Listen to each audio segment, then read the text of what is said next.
The text are really good. What on earth are you going to do to make it even better? Or what on earth are you going to do to it to make it even better? And it just didn't seem to work. Fight them! It just it didn't seem to work, you know. One of them was okay, I'm not going to mention names, but one of them was all right.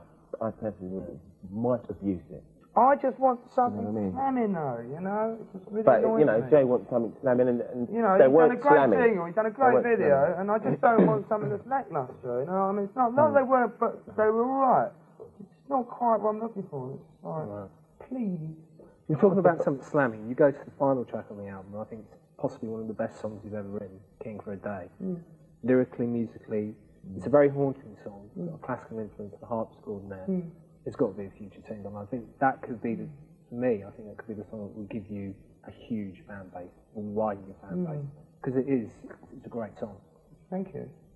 That's very nice of you to say that.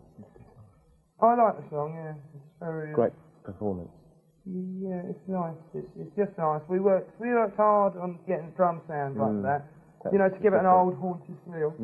And Simon Hale, who arranged the strings, just did a fantastic job on that. I mean, you know, he takes my grumblings and murmurings, you know. Dun, dun, dun, dun, dun, dun, dun, dun, dun, and then suddenly gets 14 people to do it, and it sounds the same. It's like, nice.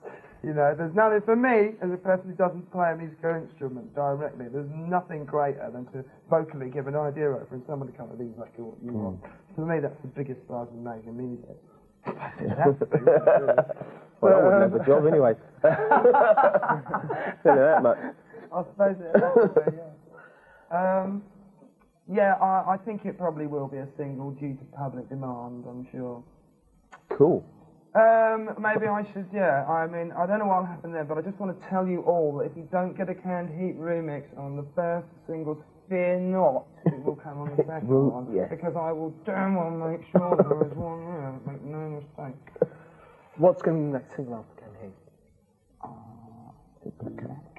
One day, we should talk about.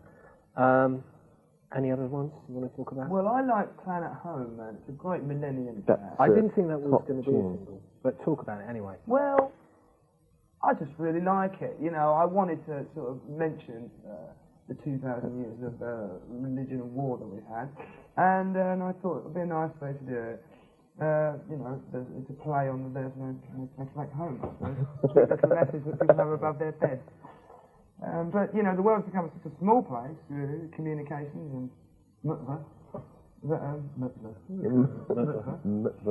mutva and stuff, you know, that I think it's now Planet Home. You know, it's such a tiny little place, really, in the scale of the universe, in the scale of the solar system, in the scale of anything to do with that big sky up there. It's a tiny place, and you know, 2,000 years have been and gone, and we've built a big dome and spent 750 million quid on it, and it's got lots of all sorts of things about human achievements we've had. It's been wonderful, but somehow I think it would be better off just full of guns and bombs and religious artifacts, because that's all we've done for 2,000 years. If people want to read the history books.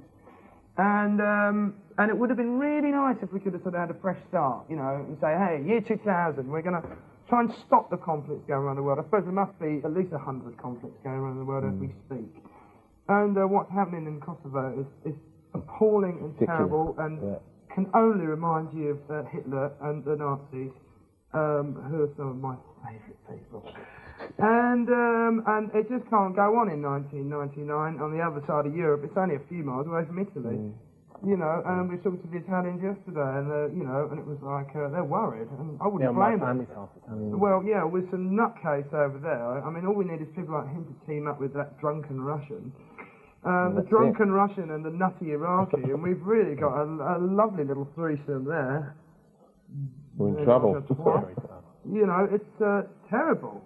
Terrible what they're doing to us. You can't kick people out of their homes. And then the worst story I heard, and whether this is true or not, I don't know, but how you can ethnic cleanse people and then kill them but use their blood to tend your wounded? Ridiculous. Was I right in hearing that, or was I hearing I think there's some story about like young kids transfusing blood. So how can you want to ethnic cleanse people? I presume that means you don't want anything to do with their bloodline or their people. But, you know, it's a silly way to start a new millennium, and therefore it's been ruined already. The whole celebration, how can we celebrate? You know, I mean, people will have a great New Year's party. I will, for sure, because I didn't go to war with anybody. But, you know, believe you me, last time we had one of them, people walking out of bushes 3 days later. I said, who's that? I nearly fell in the pool. Oh, yeah, look at him coming out of there. My God. Anyway, let's go back to the album. Go back to that glorious victory the other night. Final track I want to talk about is Falling, and this is where you can mention something. Is it a love song for someone special? When I wake up in the morning. And I have heard apparently that it's caused much amusement with the builders working around here. Oh dear. Falling off Oh dear. Fixing the guttering. Oh, I see. I know the running joke. Sometimes in the morning, you don't get up in the morning, Jay. They've all said to me that Andy, Tony and Kev,